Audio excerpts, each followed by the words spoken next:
अस्सलाम वालेकुम। उम्मीद है आप सब खैरियत से होंगे। क्लास आज हम बेयरिंग कैपेसिटी के बारे में स्टडी करेंगे कि bearing capacity of the soil क्या होती है, हम किस तरह ये कैलकुलेट कर सकते हैं और सॉइल की बेयरिंग कैपेसिटी क्यों ज़रूरी है, वो कौन से फैक्टर्स हैं, वो कौन से एलिमेंट्स हैं जिनको यूज़ करने के लिए हमें सॉइल की बेयरिंग कैपेसिटी का पता होना ज़रूरी है। तो हम स्टार्ट करते हैं। First of all, foundation. कि फाउंडेशन क्या होती है। तो बेसिकली फाउंडेशन जो है ये एक कनेक्टर होता है। ये स्ट्रक्चर का एक ऐसा पार्ट है जो कि स्ट्रक्चर को और सॉइल को कनेक्ट कर रहा होता है। फाउंडेशन का पर्पस ये है कि इसने स्ट्रक्चर को सॉइल के साथ इस तरह कनेक्ट करना है, स्ट्रक्चर के लोड को सॉइल में इस तरह ट्रांसमिट करना है कि स्ट्रक्चर की लोड की वजह से एक्सेसिव स्ट्रेसेस ना प्रोड्यूस हों सॉइल में। सॉइल में इतनी ज़्यादा स्ट्रेसेस प्रोड्यूस ना हो कि सॉइल उनको बियर ना कर सके। तो फाउंडेशन का अगर हम जनरली बात करें तो फाउंडेशन का पर्पस ये है कि उसने स्ट्रक्चर की लोड को सेफली ट्रांसमिट करना है सॉइल में। तो फाउंडेशन की अगर हम टाइप्स को देखें तो डिफरेंट टाइप्स हैं इसकी। मेजर दो टाइप्स होती हैं, शैलो फाउंडेशन और डीप फाउंडेशन। शैलो जैसे नाम से नजर आ रहा है कि इनकी डेप्थ कम होती है, और डीप फाउंडेशन ऐसी फाउंडेशन है जिनकी डेप्थ जो है वो ज्यादा होती है। जनरल थंब रूल जो है हमारे पास वो ये है कि अगर फाउंडेशन की डेप्थ उसकी विड्थ के इक्वल है या उससे कम है, या आप इस तरह कह लें कि अगर फाउंडेशन की डेप्थ जो है उसकी विड्थ के 4 टाइम्स के इक्वल है या उससे लेसर है, तो ऐसी फाउंडेशंस को हम शैलो फाउंडेशन कहते हैं। इसी तरह सेकंड जो टाइप है हमारे पास डीप फाउंडेशंस, वो ऐसी फाउंडेशन होती हैं जिनमें फाउंडेशन की डेप्थ फाउंडेशन की विड्थ के 9 टाइम्स के इक्वल हो या उससे ज्यादा हो, तो ऐसी फाउंडेशन को हम डी फाउंडेशन कहते हैं। इन फाउंडेशन टाइप्स की डिटेल्स जो है वो हम इंशाल्लाह नेक्स्ट लेक्चर में स्टडी करेंगे। अभी सिर्फ आपके आइडिया के लिए मैं बात कर रहा हूँ कि जनरल टाइप्स दो होती हैं, शैलो फाउंडेशन होती हैं और डीप फाउंडेशन होती हैं। और शैलो फाउंडेशन की अगर फर्दर टाइप्स देखी जाएं तो उसमें आइसोलेटेड फुटिंग्स आ जाती हैं, स्प्रेड फुटिंग्स आ जाती हैं, और आइसोलेटेड फुटिंग्स की फर्दर शेप की बेसिस पे टाइप्स होती हैं जिनमें सर्कुलर, रेक्टेंगुलर, स्केयर और स्ट्रिप फाउंडेशंस ज़्यादा कॉमन है। इसी तरह डी फाउंडेशन की जो मेजर टाइप्स हैं उनमें पाइल्स और पियर्स आ जाती हैं और शाफ्ट्स आ जाती हैं। तो इनकी डिटेल्स जो है वो हम इंशाल्लाह नेक्स्ट लेक्चर में देखेंगे। अभी सिर्फ आप इतना आपने माइंड में रखना है कि फाउंडेशन जो है स्ट्रक्चर का वो पार्ट है जिसने स्ट्रक्चर के लोड को सॉइल पे ट्रांसमिट करना होता है और सेफली ट्रांसमिट करना है। इस तरह ट्रांसमिट करना है कि स्ट्रक्चर की वजह से सॉइल में एक्सेसिव स्ट्रेसेस प्रोड्यूस ना हो, ऐसी स्ट्रेसेस प्रोड्यूस ना हो जिनका लोड सॉइल बियर ना कर सकती हो। तो अभी बस ये माइंड में रखें कि फाउंडेशन होती है। ठीक है, ये आगे फाउंडेशन की टाइप्स हैं, उनकी डिटेल्स हैं, इसको हम इंशाल्लाह नेक्स्ट लेक्चर में स्टडी करेंगे। तो उसके बाद आती है फाउंडेशन डिजाइन रिक्वायरमेंट्स। कोई भी स्ट्रक्चर डिजाइन किया जाता है तो उसकी फाउंडेशन जब डिजाइन की जाती है, जाहिर बात है हर स्ट्रक्चर ने एक फाउंडेशन पे रेस्ट करना है। ठीक है, तो स्ट्रक्चर की जब फाउंडेशन डिजाइन की जाएगी तो उसकी बेसिक दो रिक्वायरमेंट्स होती हैं। एक तो सेफ्टी अगेंस्ट शेयर फेलियर होनी चाहिए हमारे पास, और सेकंड सेफ्टी जो है वो सेफ्टी अगेंस्ट एक्सेसिव सेटलमेंट्स होना चाहिए। सिंपल वर्ड्स में अगर हम बात करें तो जो फर्स्ट क्राइटेरिया है उसका मतलब यह है कि स्ट्रक्चर के लोड की वजह से सॉइल में इतनी ज्यादा सेटलमेंट्स प्रोड्यूस नहीं होनी चाहिए कि सॉइल में शीयर फेलियर आ जाए। ठीक है, स्ट्रक्चर की वजह से जो स्ट्रेसेस हैं वो सेफ लिमिट्स के अंदर होनी चाहिए। और सेकंड जो क्राइटेरिया है वो ये है कि स्ट्रक्चर में एक्सेसिव सेटलमेंट्स प्रोड्यूस नहीं होनी चाहिए। सेटलमेंट्स जो हैं वो अलाउेबल लिमिट्स के अंदर ही होनी चाहिए, अलाउेबल लिमिट्स से ज़्यादा सेटलमेंट्स प्रोड्यूस नहीं होने चाहिए। तो आपने माइंड में ये दो चीज़ें रखनी है कि फाउंडेशन डिज़ाइन जब भी किया जाएगा उसके लिए हमने दो क्राइटेरियाज को सेटिस्फाई करना होता है, सेफ्टी अगेंस्ट शीयर फेलियर और safety against settlements. Safety against shear failure mean कि स्ट्रक्चर की वजह से सॉइल में शीयर स्ट्रेसेस ज़्यादा प्रोड्यूस ना हो, इतनी ज़्यादा shear स्ट्रेस प्रोड्यूस ना हो कि सॉइल में shear फेलियर आ जाए। और सेफ्टी अगेंस्ट सेटलमेंट्स का मतलब है कि स्ट्रक्चर की वजह से सॉइल में एक्सेसिव सेटलमेंट्स प्रोड्यूस ना हो। तो ये दो क्राइटेरियाज आपने माइंड में रखने हैं। उसके बाद कुछ डेफिनेशंस आ जाती हैं, इनको आपने अच्छी तरह माइंड सुनना है और समझना है, क्योंकि फर्दर आपके इस पूरे सब्जेक्ट में इन टर्मिनोलॉजीज का रोल बहुत इंपॉर्टेंट हो गया। तो जो फर्स्ट डेफिनेशन है हमारे पास वो है ultimate bearing capacity of the soil. Ultimate bearing capacity of the soil का मतलब है कि वो मैक्सिमम लोड जो सॉइल बियर कर सकती है विदाउट अंडरगोइंग shear फेलियर। ठीक है, ultimate bearing capacity of soil वो मैक्सिमम लोड जो सॉइल बियर कर सकती है विदाउट अंडरगोइंग shear फेलियर, उस मैक्सिमम कैपेसिटी को, उस मैक्सिमम लोड को हम ultimate bearing capacity of the soil कहते हैं। उसके बाद आ जाती है safe bearing capacity of soil. अब जाहिर बात है, सॉइल की अगर कैपेसिटी 100 kPa है, या सॉइल 100 kPa का प्रेशर बियर कर सकती है, तो हम स्ट्रक्चर इस तरह डिजाइन नहीं करते कि सॉइल उस पर 100 kPa का ही प्रेशर लगाए। हम कुछ ना कुछ सेफ्टी मार्जिन रखते हैं, ताकि अगर लोड कैलकुलेशन में या सॉइल की बेयरिंग कैपेसिटी कैलकुलेशन में अगर हमारे पास कोई अनसर्टेनिटी है, कोई फ्लक्चुएशन है, कोई वैल्यूज अप डाउन हो रही हैं, तो उसको कवर अप किया जा सके। ऐसा ना हो कि हमने सॉइल की लोड कैरिंग कैपेसिटी भी 100 kPa है, हमने स्ट्रक्चर को डिजाइन भी 100 kPa के लिए कर दिया है। तो क्या होगा कि जैसे ही स्ट्रक्चर में कोई फ्लक्चुएशन आएगी, सॉइल की प्रॉपर्टीज में कोई वेरिएशन आएगी, हमारा स्ट्रक्चर जो कोलैप्स कर जाएगा। तो हम क्या करते हैं नॉर्मली, जो safe ultimate bearing capacity of soil है उसको किसी स्पेसिफिक फैक्टर ऑफ सेफ्टी से डिवाइड कर लेते हैं। फॉर एग्जांपल, अगर 100 kPa सॉइल की लोड कैरिंग कैपेसिटी है, तो हम क्या करते हैं कि उसका फैक्टर ऑफ सेफ्टी 2 या 3 रखते हैं। ठीक है, 2 अगर फैक्टर ऑफ सेफ्टी रखेंगे तो हमने जो डिजाइन कैपेसिटी कंसीडर कर रहे होंगे वो 50 kPa होगी। अगर 3 फैक्टर ऑफ सेफ्टी रखेंगे तो डिजाइन कैपेसिटी जो है वो 33 kPa होगी या 33% होगी। तो फैक्टर ऑफ सेफ्टी का पर्पज ये होता है कि अगर हमारी कैलकुलेशन में या सॉइल प्रॉपर्टीज में कोई भी वेरिएशन आती है तो उसको कंपनसेट किया जा सके। नॉर्मली फैक्टर ऑफ सेफ्टी की वैल्यू जो है वो 2 से लेके 5 तक होती है, लेकिन जो most commonly use factor of safety है वो हमारे पास 3 होता है। तो अगर क्वेश्चन में आपको फैक्टर ऑफ सेफ्टी की वैल्यू ना दी जाए तो आपने इतना ही माइंड में रखना है कि इस सॉइल का या इस फाउंडेशन टाइप का जो फैक्टर ऑफ सेफ्टी है वो 3 है। उसके बाद आ जाती है net bearing, ultimate net bearing capacity of the soil या net bearing capacity of the soil. अगर इसकी डेफिनेशन को देखें तो ultimate bearing capacity of the soil excluding the overburden pressure. ठीक है, कि total bearing capacity of soil में से हमने ओवरबर्डन प्रेशर को एक्सक्लूड कर दिया, तो जो कैपेसिटी बचेगी वो नेट बेयरिंग कैपेसिटी होगी। इसकी एग्जांपल आपको मैं ऐसे देता हूँ, जैसे फर्ज करें ये ए फाउंडेशन है हमारे पास।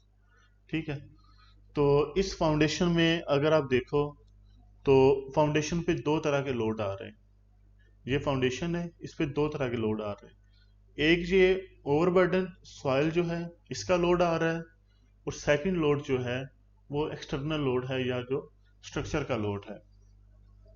तो ये इस फाउंडेशन ने बेसिकली 2 किस्म के लोड्स को बियर किया हुआ है।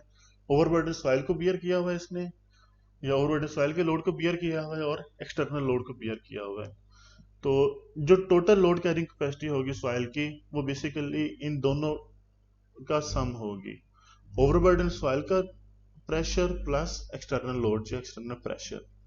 और जो net bearing capacity of the soil होगी वो जो net external load soil bear कर सकती है, जो net external load soil bear कर सकती है वो net bearing capacity of the soil होगी। तो आपने ये माइंड में रखना है कि ultimate net bearing capacity of soil क्या है, total load bearing capacity of the soil excluding the overburden pressure.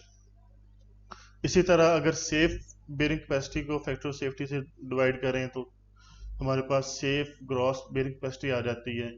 इसी तरह अगर net bearing capacity of the soil को फैक्टर ऑफ सेफ्टी से डिवाइड करें तो हमारे पास safe net bearing capacity of the soil आ जाती है।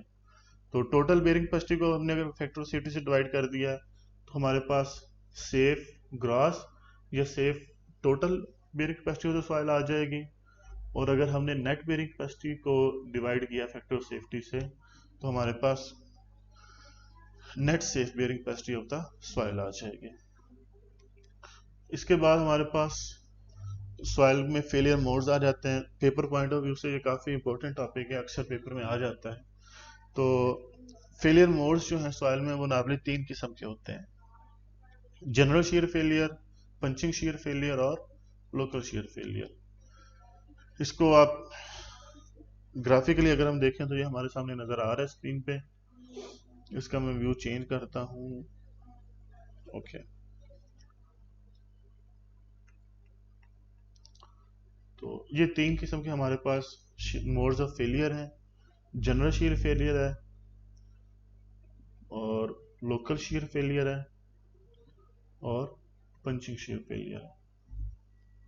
तो इसमें क्या होगा, अगर हमारी सॉइल जो है वो हाईली डेंस कंडीशन में है, सॉइल की डेंसिटी ज़्यादा है, जो कि आप ये नीचे देख भी सकते हैं इस ग्राफ में।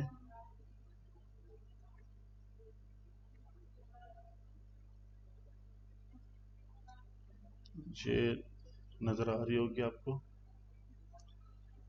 कि शैलो फाउंडेशन जो है अगर हार्ड या डेंस सॉइल पे प्लेस की हुई है, और ऐसी सॉइल जिनकी रिलेटिव डेंसिटी जो है वो 70% से ज़्यादा हो और वाइड रेशियो जो है वो 0.55 से लेसर हो, तो ऐसी सॉइल्स में हमारे पास नॉर्मली जनरल शीयर फेलियर आता है। जनरल शीयर फेलियर में क्या होगा, ये फाउंडेशन है, इस पे पी लोड अप्लाई हुआ है, तो फाउंडेशन के लोड की वजह से क्या हमारी सॉइल जो है उसमें शीयर फेलियर आएगा। शीयर फेलियर आएगा, फाउंडेशन जो है वो एक साइड से टिल्ट हो जाएगी। ये फाउंडेशन जो है एक साइड से टिल्ट हो जाएगी। अगर इसको ये राइट साइड से टिल्ट होगी तो हमारे पास जो कर्व है वो ये वाला बन रहा होगा, और अगर लेफ्ट साइड से टिल्ट होगी फाउंडेशन तो हमारे पास कर्व जो है वो ये वाला बन रहा होगा। और जब फाउंडेशन टिल्ट होगी जब, तो डेंस सॉइल है, अब जाहिर बात है जब फाउंडेशन एक साइड से पंच करेगी, टिल्ट होगी, तो क्या होगा, हमारे पास इस साइड पे सॉइल में बल्जिंग नजर आएगी आपको। एक साइड पे सॉइल जो है वो स्वेल कर जाएगी, बल्ज कर जाएगी। तो इस किस्म के फेलियर को हम जनरल शीयर फेलियर कहते हैं।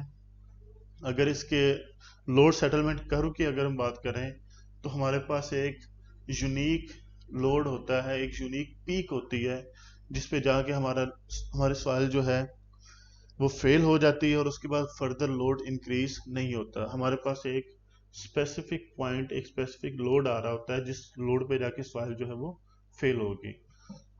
जनरल शीयर फेलियर जो है वो नॉर्मली सडन या कैटास्ट्रोफिक किस्म का फेलियर होता है। उसमें हमारे पास वार्निंग नहीं होती, हमें फाउंडेशन की तरफ से कोई वार्निंग नहीं नजर आ रही होती, सडन फेलियर होता है, और ये नॉर्मली डेंस सॉइल्स में होता है। इसी तरह अगर कोई सॉइल मीडियम डेंस कंडीशन में है, ठीक है, मतलब लूज भी नहीं है और हाईली डेंस भी नहीं है, तो उसमें जो फेलियर है वो लोकल शीयर फेलियर आएगा।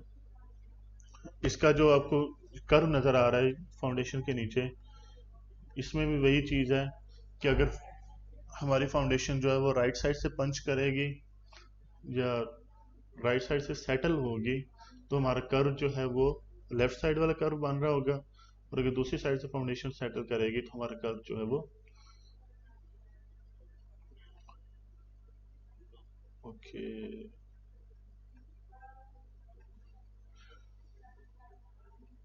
और अगर फाउंडेशन जो है वो दूसरी साइड से पंच करेगी तो हमारा कर्व जो है वो राइट साइड वाला हो जाएगा। तो नॉर्मली अगर मीडियम डेंस सॉइल है उस किस्म की सॉइल में ये लोकल शीयर फेलियर आता है। इसमें हमारे पास सडन फेलियर नहीं होता, एक ट्रांजिशन होती है, एक स्पेसिफिक स्टेज पे जाके सेटलमेंट स्टार्ट होती हैं, फेलियर स्टार्ट होता है, वो किसी सेकंड स्पेसिफिक स्टेज तक या किसी सेकंड स्पेसिफिक लोड तक वो फेलियर जो है वो कंटिन्यू होता है। तो ये हमारे पास सेकंड टाइप का शीयर फेलियर होता है।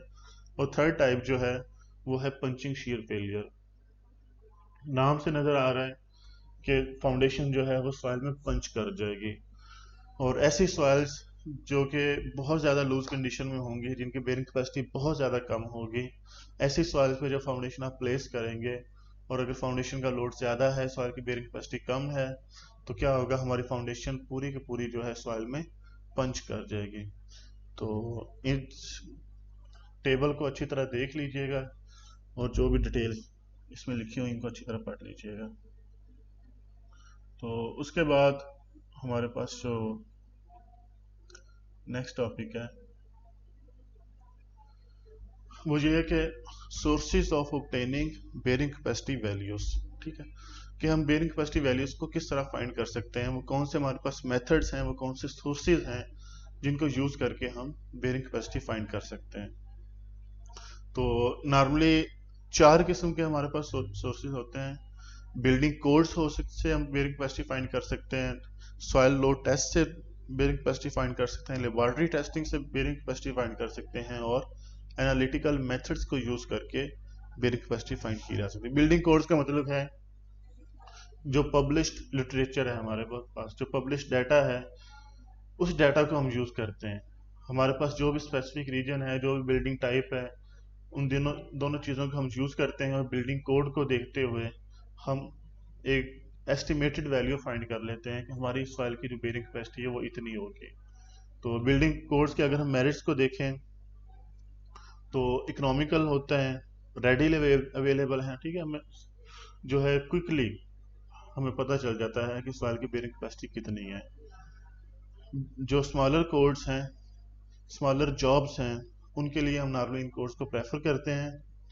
और जो डीमेरिट्स हैं, जो बेसिकली इसके ड्रॉबैक्स हैं बिल्डिंग कोड्स यूज करने के, वो ये है कि वो सॉइल कंडीशन को टोटली मैच नहीं कर रहे होते।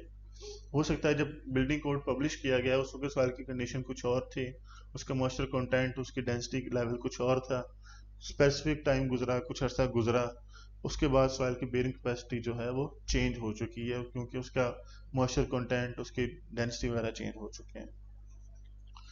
तो बिल्डिंग कोड्स जो है नॉर्मली 100% एक्यूरेट नहीं होते, एक एस्टिमेटेड वैल्यू प्रोवाइड कर रहे होते हैं, क्योंकि इसमें ना तो सॉइल प्रॉपर्टीज को प्रॉपरली यूज किया जा सकता है और ना ही फुटिंग की शेप, उसके साइज वगैरह को यूज किया प्रॉपर कंसीडर किया जाता है।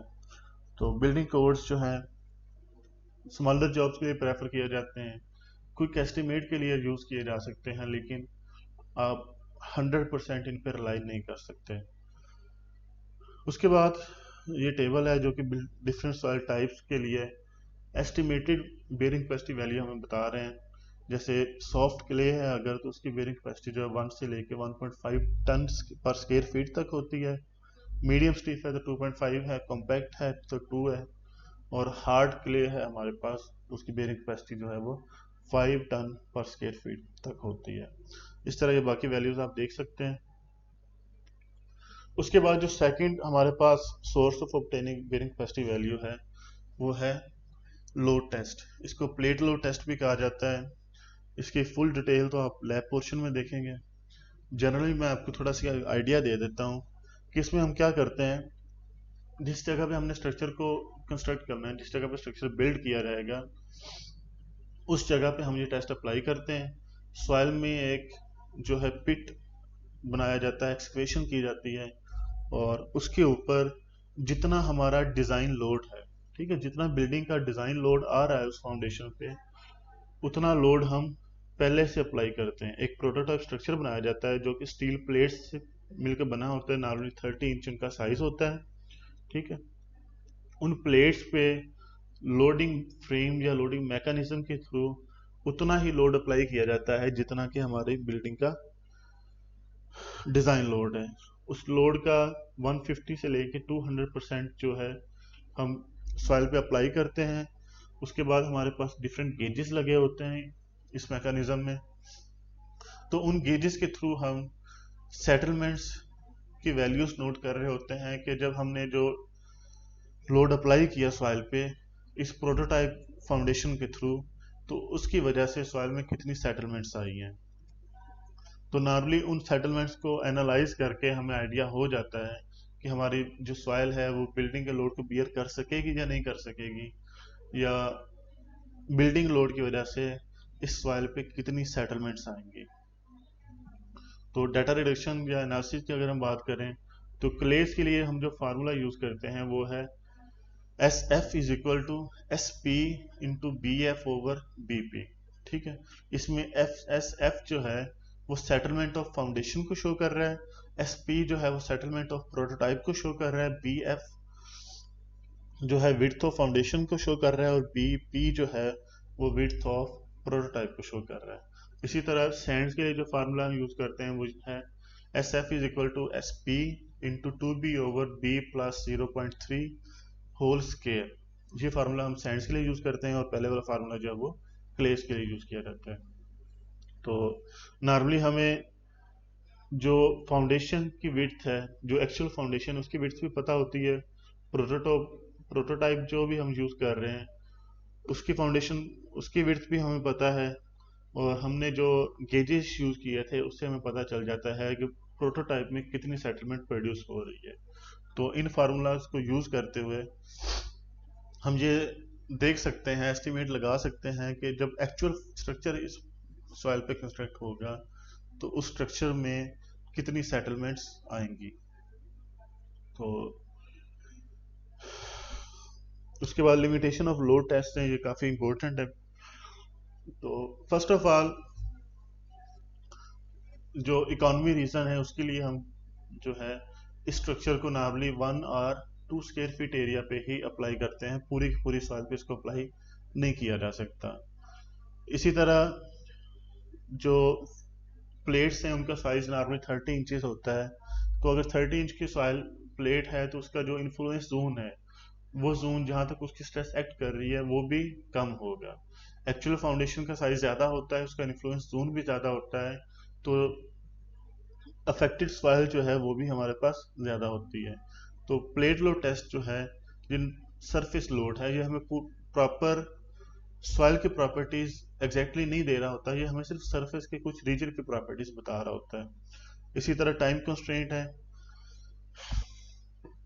कि हमारा जो प्लेट लोड टेस्ट है ये शॉर्ट टर्म होता है, शॉर्ट ड्यूरेशन के लिए होता है। तो जैसे कि सैंडी सॉइल्स होती हैं, ऐसी सॉइल जिनमें फाउंडेशन जो सेटलमेंट्स हैं वो क्विकली प्रोड्यूस हो जाती हैं, उनमें तो हमारा रिजल्ट ठीक आ जाते हैं। लेकिन क्लेई सॉइल की अगर हम बात करें जिसमें कंसोलिडेशन सेटलमेंट ज़्यादा क्रिटिकल होती है, और normally it takes years to complete, ठीक है, जिसमें कई कई साल लग जाते हैं फाउंडेशन सेटलमेंट को कंप्लीट होने में, तो उस केस में हमारा ये शॉर्ट टर्म टेस्ट जो है, हमारा प्लेट लोड टेस्ट जो है, ये 100% एक्यूरेट रिजल्ट्स नहीं दे सकता। ठीक है, तो ये कुछ इसकी लिमिटेशन है, इसको आप देख लीजिएगा। उसके बाद है हमारे पास bearing capacity from laboratory testing of soil.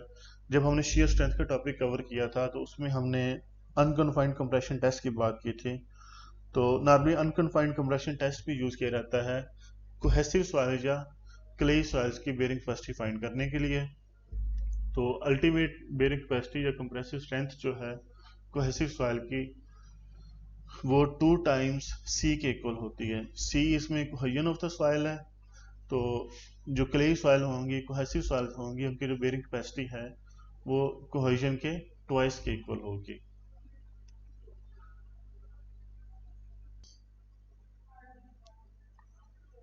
इसी तरह हमारे पास जो थर्ड मेथड है बेयरिंग कैपेसिटी को तो सॉल्व फाइंड करने का, वो है एनालिटिकल मेथड्स या बेयरिंग कैपेसिटी थ्योरीज। तो फर्स्ट ऑफ ऑल प्रांटल ने बेयरिंग कैपेसिटी थ्योरी प्रोड्यूस की थी, लेकिन ये कॉमनली यूज नहीं होती। जो most commonly used bearing capacity theory है वो तरजागी थ्योरी है। ठीक है, तरजागी ने बेसिकली प्रांटल थ्योरी को ही मॉडिफाई किया था और अपनी classic bearing capacity equation produce की थी 1943 में, which is still in use in its original form and in many modified form proposed by various research workers। ठीक है, तो जो बेसिक assumptions थे तरजागी थ्योरी के, उसमें सबसे पहला assumption था कि फुटिंग बेस जो है वो रफ है। इसी तरह फुटिंग जो है वो शैलो फुटिंग है, डीप फाउंडेशन नहीं है। और थर्ड जो assumption था वो ये था कि फुटिंग टाइप जो है वो स्टिफ फाउंडेशन है। तो तरजागी ने जो अपनी बेयरिंग कैपेसिटी थ्योरी प्रोड्यूस की, उसके मुताबिक ultimate bearing capacity of the soil is equal to C N C plus Q N Q plus half into gamma into B into N R. इसमें C जो है वो सॉइल की cohesion है, N C N Q और N R जो है वो बेयरिंग कैपेसिटी फैक्टर्स हैं जो कि डिपेंड करते हैं एंगल ऑफ इंटरनल फ्रिक्शन पे, क्यू बार जो है ये बेसिकली ओवरबर्डन को शो कर रहा है, जो कि गैमा इंटू डी एफ के इक्वल होता है। और इसी तरह फ्रिक्शन टर्म में गैमा और बी जो है वो यूनिट वेट और विड्थ ऑफ फाउंडेशन को शो कर रहे हैं। एक चीज़ का आपने इसमें ख्याल रखना है कि बी जो है, जो विड्थ ऑफ फाउंडेशन है, इन केस हमारे पास रेक्टेंगुलर फुटिंग है, ऐसी फाउंडेशन है जिसकी विड्थ और लेंथ इक्वल नहीं है, तो उस केस में बी जो है वो स्मॉलर डायमेंशन होगी। लेंथ और विड्थ में जो भी डायमेंशन स्मॉलर होगी वो वाली डायमेंशन हम एज ए बी यूज करेंगे। तो ये चीज आपने माइंड में रखनी है। ओके, तरजागी ने, जैसे कि हमने अभी assumptions में बात की कि तरजागी ने जब ये थ्योरी प्रोड्यूस की थी तो उसने एज्यूम किया था कि हमारे पास फुटिंग टाइप जो है वो स्ट्रिप फाउंडेशन है। तो अब जाहिर बात है फुटिंग टाइप हमेशा स्ट्रिप तो नहीं होगी, वो स्केयर भी हो सकती है, वो सर्कुलर भी हो सकती है और रेक्टेंगुलर भी हो सकती है। तो उस चीज़ को कंपनसेट करने के लिए, उस इशू को डील करने के लिए तरजागी ने जो पहली और तीसरी टर्म थी, जो कि बेसिकली कोहेजन और फ्रिक्शन टर्म है, ठीक है। अगर आप तरजागी इक्वेशन को देखें तो इसका जो पहला पार्ट है उसको हम कोहेजन टर्म कहते हैं, जो सेकंड पार्ट है उसको ओवरबर्डन टर्म कहा जाता है, और जो थर्ड पार्ट है, ये दरमियान में प्लस का साइन है, ठीक है, तो जो थर्ड पार्ट है उसको फ्रिक्शन टर्म कहा जाता है। तो तरजागी ने अपनी ओरिजिनल थ्योरी में अज्यूम किया था कि फाउंडेशन टाइप जो है वो स्ट्रिप फाउंडेशन है। तो लेटर ऑन डिफरेंट टाइप्स की फाउंडेशन को अकोमोडेट करने के लिए उसने फर्स्ट और थर्ड टर्म मीन कोहेजन और फ्रिक्शन टर्म में दो शेप फैक्टर्स इंट्रोड्यूस करवाए, एस सी और एस आर। तो अगर हमारी फाउंडेशन टाइप जो है वो स्ट्रिप फाउंडेशन है तो एस सी और एस आर की वैल्यू 1 होगी और हमारी इक्वेशन जो है वापस ओरिजिनल इक्वेशन में रिड्यूस हो जाएगी। अगर सर्कुलर फाउंडेशन है तो एस सी 1.3 होगा और एस आर जो है 0.6 होगा। स्केयर है तो एस सी 1.3 और एस आर 0.8 है। और अगर रेक्टेंगुलर फाउंडेशन है तो उस केस में एस सी और एस आर की वैल्यू इक्वल होगी और 1 plus 0.2 into B over L के इक्वल होगी। तो ये चीज़ आपने माइंड में रखनी है। तो तजागी इक्वेशन जो है बिल्कुल बेसिक इक्वेशन थी, इसके अजम्पशन जो हैं वो भी बिल्कुल बेसिक से थे। तो with the passage of time different researchers ने डिफरेंट फैक्टर्स को इंट्रोड्यूस करवाया इस इक्वेशन में ताकि ये डिफरेंट सिनेरियोज में हम यूज कर सकें। जैसे कि मेयरहॉफ ने डेप्थ और इंक्लिनेशन फैक्टर्स इंट्रोड्यूस करवाए, ठीक है। डी सी, डी क्यू और डी आर जो हैं ये बेसिकली डेप्थ फैक्टर्स हैं, और आई सी, आई क्यू और आई आर जो हैं ये इंक्लिनेशन फैक्टर्स हैं। तो मेयरहॉफ ने डिफरेंट इंक्लिनेशन के लिए, डिफरेंट डेप्थ्स के लिए तरजागी बेरिक स्पेसिफिकेशन को मॉडिफाई किया। इसी तरह हैंसन और वैसिक ने भी डिफरेंट फैक्टर्स इंट्रोड्यूस करवाए जो कि आपके सामने लिखे नज़र आ रहे हैं, ठीक है। तो जी सी और बी सी, जो इसी तरह जी क्यू, बी क्यू और जी आर, बी आर, ये तीन किस्म के फैक्टर्स जो हैं हैंसन ने इंट्रोड्यूस करवाए थे। और वैजिक ने जो है बेसिकली एन आर का फार्मूला जो है वो डिफरेंट यूज़ किया था तरजागी और मेयरहॉफ से। तो ये कुछ बेसिक बेरिंग स्पेसिफिकेशन हैं। अभी के लिए आपके लेवल पे आपको तरजागी की बेसिक बेरिंग स्पेसिफिकेशन का पता हो, शेप फैक्टर्स का के साथ इक्वेशन का पता हो और शेप फैक्टर्स की वैल्यूज का पता हो। जब भी पेपर में क्वेश्चन आएगा शेप फैक्टर्स की वैल्यूज नहीं दी जाएंगी, वो आपने खुद से लिखनी होगी, इसलिए आपने ये वैल्यूज याद करनी है। और जहां तक एन सी, एन क्यू और एन आर की वैल्यू है तो इसके लिए तरजागी ने एक टेबल प्रोड्यूस किया था जो कि फाई की डिफरेंट वैल्यूज के लिए एन सी, एन क्यू और एन आर की वैल्यूज को शो कर रहा है। फॉर एग्जाम्पल अगर फाई की वैल्यू है हमारे पास 0 डिग्री है तो एन सी 5.7 होगा, एन क्यू 1 होगा और एन आर जो है वो 0.0 होगा। इसी तरह डिफरेंट वैल्यूज के लिए N C, N Q, N R की वैल्यूज डिफरेंट होगी जो कि आप फाइंड कर सकते हैं। अगर कोई वैल्यू मिसिंग होगी तो इस टेबल की वैल्यूज को इंटरपोलेट करके भी आप वो मिसिंग वैल्यू फाइंड कर सकते हैं। नॉर्मली जब पेपर में क्वेश्चन आएगा तो आपको एन सी, एन क्यू और एन आर की वैल्यूज दी जाएंगे या फिर ये टेबल प्रोवाइड किया जाएगा जिसको यूज करके आप किसी भी फाई के लिए, फाई की किसी भी वैल्यू के लिए आप एन सी, एन क्यू और एन आर को फाइंड कर सकते हैं। ओके, इसके बाद summary of bearing capacity equation है, इसको आपको देख लेना। नेक्स्ट है हमारे पास effect of ground water table. ये काफी इंपॉर्टेंट टॉपिक है, तो इसको जरा अच्छी तरह सुनना है आपने। एक चीज आपको मैं दिखा दूं, ये बेसिक इक्वेशन है, ठीक है। Q ultimate is equal to cohesion plus overburden plus friction, या CNC plus gamma DF NQ plus half into gamma into B into NR। ये बेसिक इक्वेशन आपको पता होनी चाहिए। इसमें कोहेजन और ओवरबर्डन और फ्रिक्शन, ये तीन किस्म की टर्म्स आ रही हैं। इसमें अगर आप देखो, गैमा आ रहा है, कोहेजन है, एंगल ऑफ इंटरनल फ्रिक्शन है और गैमा है, ठीक है। ये तीनों फैक्टर्स ऐसे हैं जो कि ड्राई सॉइल में इनकी वैल्यू डिफरेंट होगी, सैचुरेटेड सॉइल में इनकी वैल्यू डिफरेंट होगी। तो अगर हमारा ग्राउंड वाटर टेबल जो है वो सॉइल में फ्लक्चुएट हो रहा है, उस ग्राउंड वाटर टेबल की लोकेशन जो है वो बार बार चेंज हो रही है, तो उसका सॉइल की बेरिंग कैपेसिटी पे भी अफेक्ट आ रहा होगा।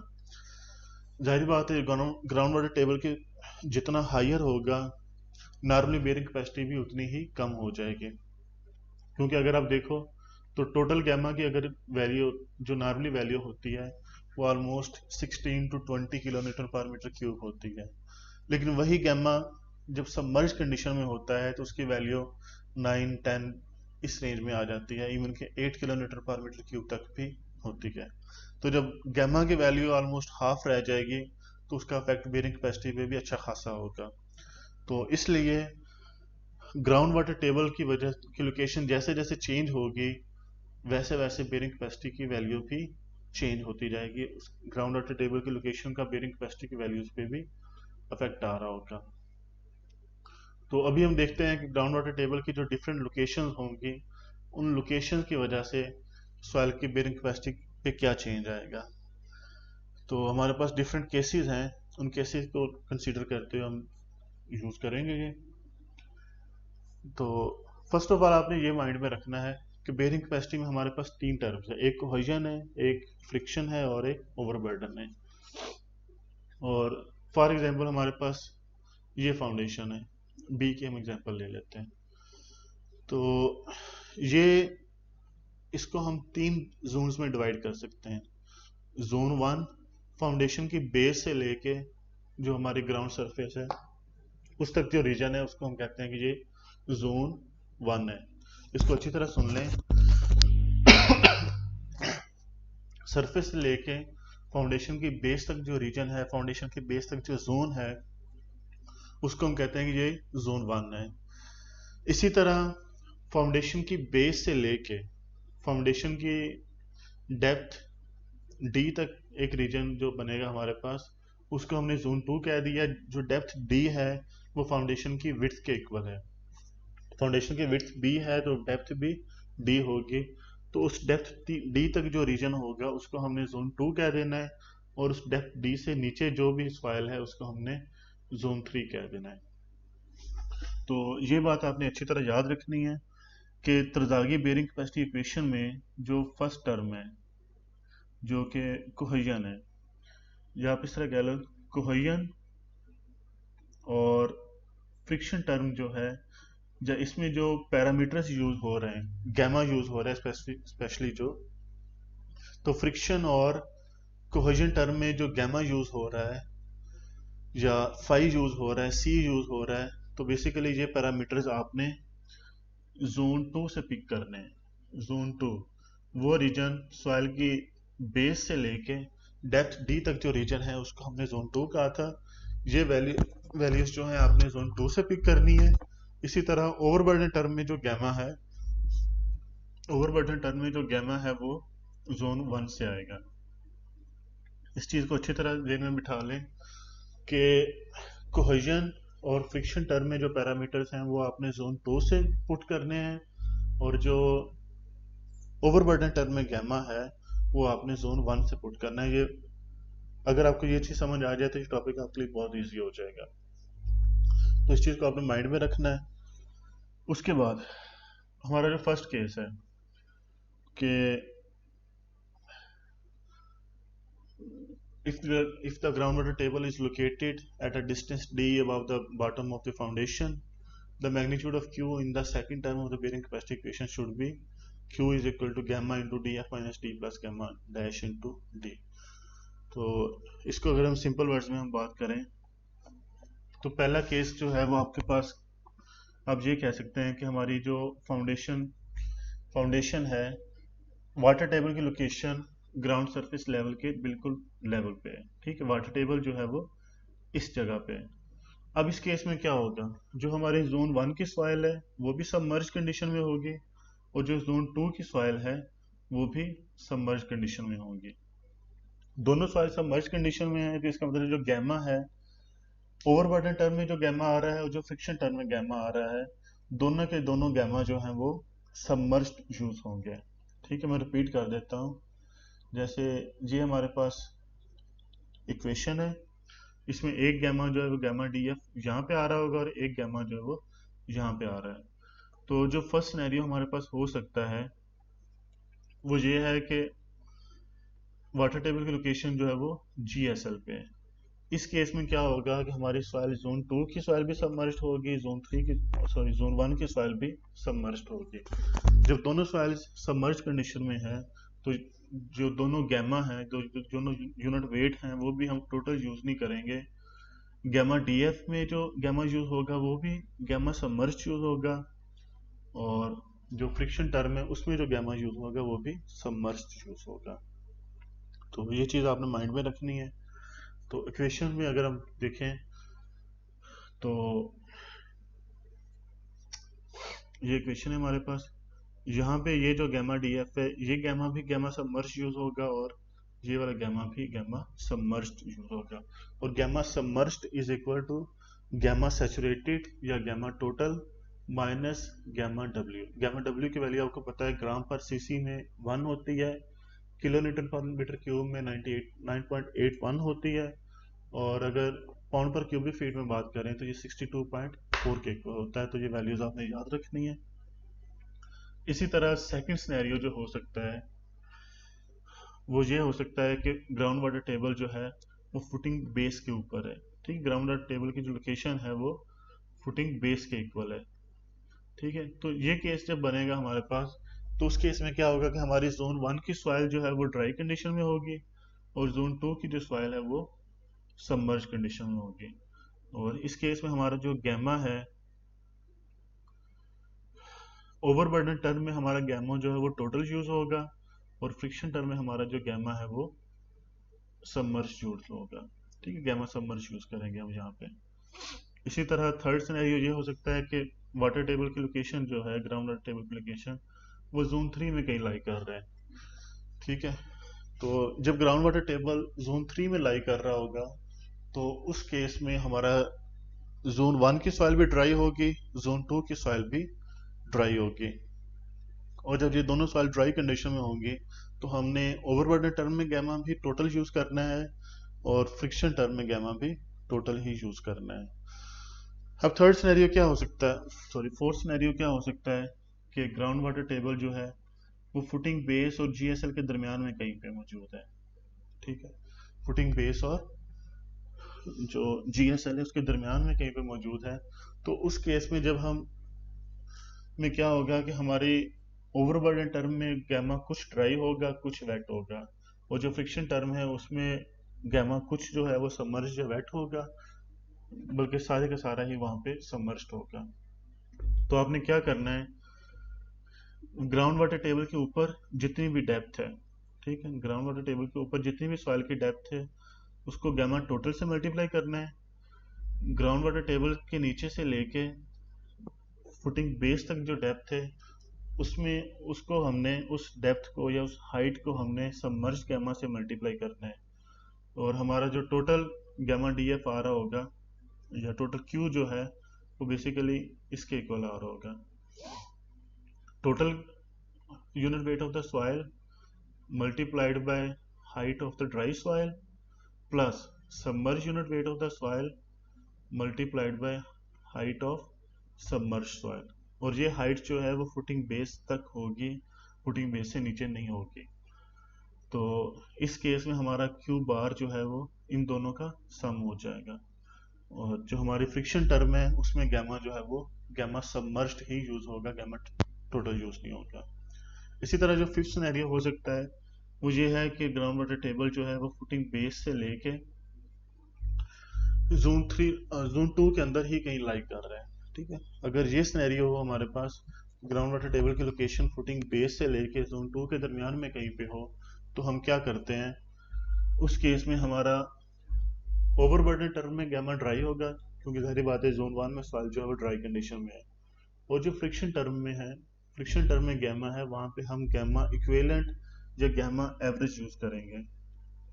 ठीक है, तो गैमा इक्विवेलेंट से गैमा एवरेज जो है वो किसके इक्वल होगा, total gamma multiplied by height of dry soil in zone 2।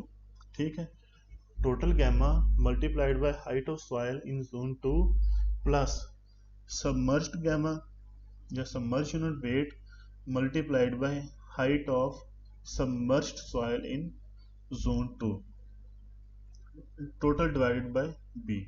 B जो है वो बेसिकली जोन 2 की डेप्थ को शो कर रहा है। तो इस केस में हमारा गैमा जो है ओवरबर्डन टर्म में टोटल ही गैमा यूज होगा, और फ्रिक्शन टर्म में जो गैमा है वो गैमा एवरेज यूज हो रहा होगा। तो इसको अच्छी तरह एक दफा देख लो। ठीक है, इसके बाद हम न्यूमेरिकल पे जाते हैं। डिफरेंट सिनेरियोज आपको मैंने बता दिए हैं, इसको दोबारा से आप वीडियो को रिपीट करके भी देख सकते हैं किस केस में हमारा यूनिट वेट जो है वो कौन सा यूज होगा। तो ये आप अच्छी तरह देख लो, इसके बाद हम न्यूमेरिकल करते हैं।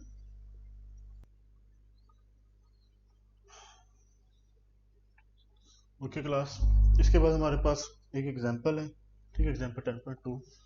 तो a foundation 3 metre square is placed at 1.5 metre below GSL on a uniform soil deposit of sandy gravel having following properties.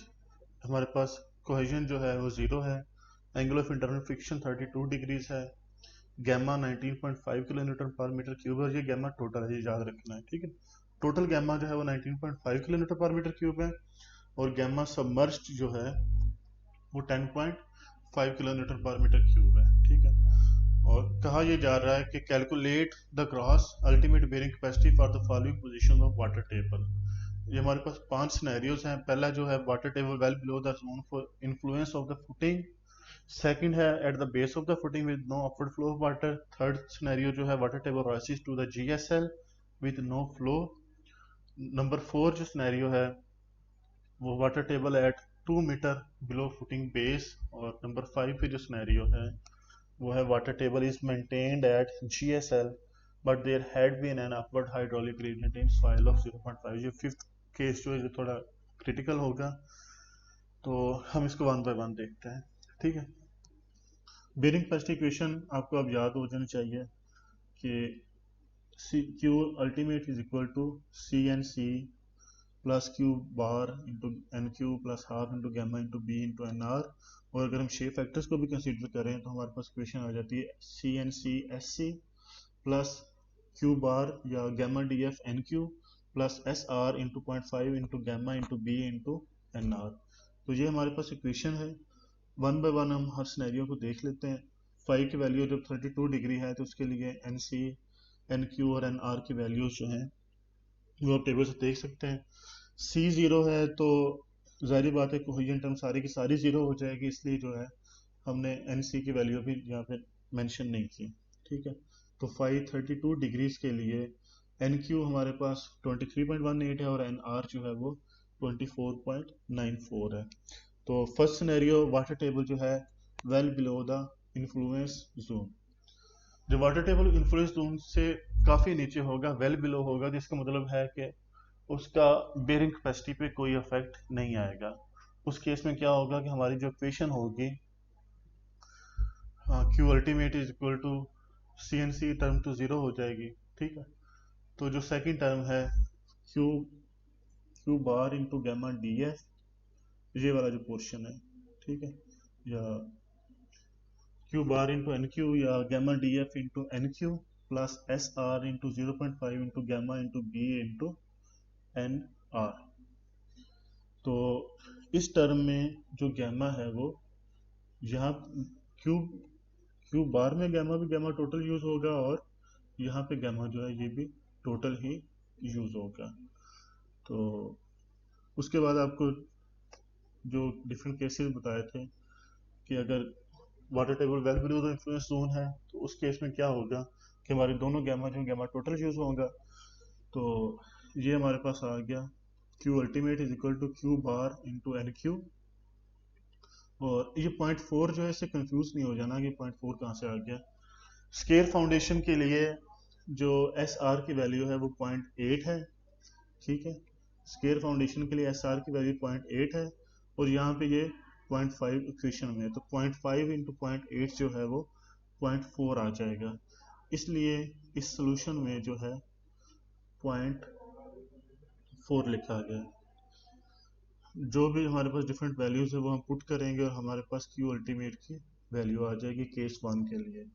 इसी तरह सेकंड केस है वाटर टेबल और फुटिंग बेस। जब फुटिंग बेस पे वाटर टेबल होगा तो क्या होगा कि हमारा जोन 1 जो है ओवरबर्डन जो सॉइल है वहाँ पे गैमा ड्राई होगा। जोन 2 में जो सॉइल है या फ्रिक्शन टर्म में जो गैमा है वो गैमा जो है वो सबमर्ज्ड होगा। तो हम क्या करेंगे, ये क्यू एन क्यू टर्म में जो गैमा है हमें टोटल यूज करना है और ये जो टर्म है 0.4 into gamma into V into N R उसमें गैमा जो है वो गैमा सबमर्ज यूज होगा, ठीक है। तो ये हमने डिफरेंट वैल्यूज पुट की, हमारे पास क्यू अल्टीमेट की वैल्यू आ गई। इसी तरह थर्ड सिनेरियो था वाटर टेबल एट जीएसएल। जो वाटर टेबल जीएसएल पे होगा तो हमारे पास जोन 1 में सॉइल भी सबमर्ज्ड होगी और जोन 2 में सॉइल भी सबमर्ज्ड होगी। तो हम ओवरबर्डन में जो गैमा यूज हो रहा है वहाँ भी गैमा सबमर्ज यूज करेंगे और जो फ्रिक्शन टर्म में गैमा यूज हो रहा है वहाँ भी गैमा सबमर्ज यूज करेंगे। सेम इक्वेशन है उसको हमने यूज करते हुए क्यू अल्टीमेट की वैल्यू फाइंड कर ली है। इसी तरह थर्ड सिनेरियो है water table at 2 metre below base. तो डेप्थ ऑफ वाटर टेबल जो है वो 2 मीटर है। इस इक्वेशन से आप थोड़ा कंफ्यूज हो जाएंगे। इस ये जो इक्वेशन लिखी हुई है इसको यूज ना करें। जो आपको मैंने ये फार्मूला बताया था ये वाला गैमा एवरेज वाला आप ये यूज कर लें। फाउंडेशन विड्थ हमारे पास कितनी गिवन है, 3 मीटर स्क्वायर फाउंडेशन है, ठीक है। तो इस इक्वेशन में बी की वैल्यू जो है वो 3 हो जाएगी। गैमा ये वाला गैमा टोटल है, ये गैमा जो है, ठीक है, और ये गैमा जो है गैमा सबमर्ज्ड है। और ये जो डी है ये डेप्थ ऑफ वाटर को शो कर रहा है, जैसे कि इस क्वेश्चन में हमें डी डब्ल्यू जो है वो 2 मीटर दिया गया है, ठीक है। तो अब ये वाला फार्मूला यूज करो, इस फार्मूले को यूज करके आप गैमा एवरेज की वैल्यू फाइंड करो, ठीक है।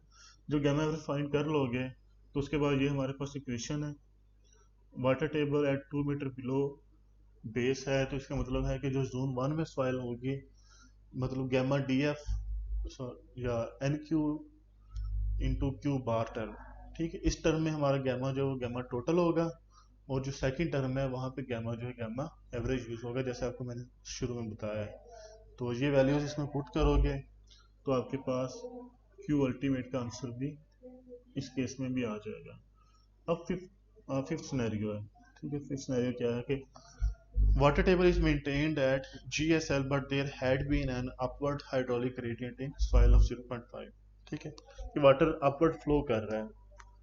पहले सिनेरियोज में आप देखो तो वाटर जो है वो स्टैटिक है, फ्लो नहीं कर रहा, लेकिन इस केस में वाटर जो है वो फ्लो कर रहा है।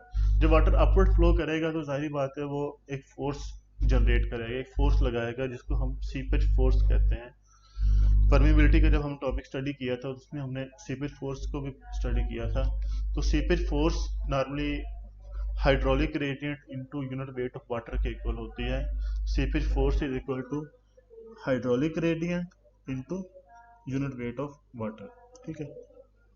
तो अब ये हो रहा है कि सॉइल का यूनिट वेट जो है, वेट बेसिकली वो फोर्स है जिससे ग्रेविटी किसी भी चीज को पुल कर रही है। तो यूनिट वेट डाउनवर्ड एक्ट कर रहा है और सीपेज फोर्स जो है वो अपवर्ड एक्ट कर रही है। तो क्या होगा कि जो downward unit weight net unit weight act कर रहा है वो रिड्यूस हो जाएगा। वो किसके इक्वल होगा, सबमर्ज्ड सॉइल है तो submerged unit wait minus upward seepage force, ठीक है। अपवर्ड जितनी भी सीपेज फोर्स लग रही है उसको हम माइनस कर देंगे सबमर्ज्ड यूनिट वेट से, तो हमारे पास नेट डाउनवर्ड जो फोर्स लग रही है वो आ जाएगी। तो इस केस में हम देख लेते हैं कि अपवर्ड हाइड्रोलिक ग्रेडियंट की वजह से क्या होगा कि अपवर्ड एक फोर्स लग रही होगी जो कि I C into gamma W के इक्वल होगी। I C mean critical hydraulic gradient और gamma W mean unit weight of water. 9.18 लिखा हुआ है, बेसिकली 9.81 होना था। खैर इस ये टाइपिंग मिस्टेक ही है, इसको परेशान नहीं होना इससे। ठीक है, अपवर्ड फोर्स हमारे पास आ गई 4.59 और submerge unit weight 10 point something 10.5 था हमारे पास। ठीक है, तो जो नेट फोर्स हमारे पास डाउनवर्ड लग रही है वो कितनी आ गई 5.91। तो जब हम क्यू बार फाइंड करेंगे जो कि गैमा इंटू डी एफ के इक्वल था, उस केस में भी हम गैमा की जगह ना ही टोटल गैमा पुट करेंगे ना ही 10.5 पुट करेंगे, बल्कि जो नेट हमारे पास डाउनवर्ड फोर्स आ रही है 5.91 की वो वाला हम यूज करेंगे। तो क्यू बार जो कि गैमा इंटू डी एफ के इक्वल होता है, डी एफ हमारे पास 1.5 है और गैमा की जगह हमने 5.91 पुट कर दिया। तो इस तरह हमने क्यू बार फाइंड कर लिया। इसी तरह फ्रिक्शन टर्म में जहाँ पे गैमा यूज होता है वहाँ पे भी हमने 5.91 यूज करना है, क्योंकि वाटर अपवर्ड फ्लो कर रहा है, अपवर्ड बायोंसी फोर्स लगा रहा है, उस फोर्स की वजह से जो नेट डाउनवर्ड फोर्स होगी वो रिड्यूस हो जाएगी। तो इस केस में हमने क्यू अल्टीमेट फाइंड कर लिया जो कि 382 किलो केपीए आ रहा है। इस क्वेश्चन को अच्छी तरह देखो, अगर इसमें कोई क्वेश्चन है तो मैं अवेलेबल ही हूँ, मुझसे आप पूछ सकते हैं। ठीक है, तो आज के लिए इतना ही काफ़ी है। इंशाल्लाह बाकी नेक्स्ट लेक्चर में देखेंगे। थैंक यू और अल्लाह हाफिज़।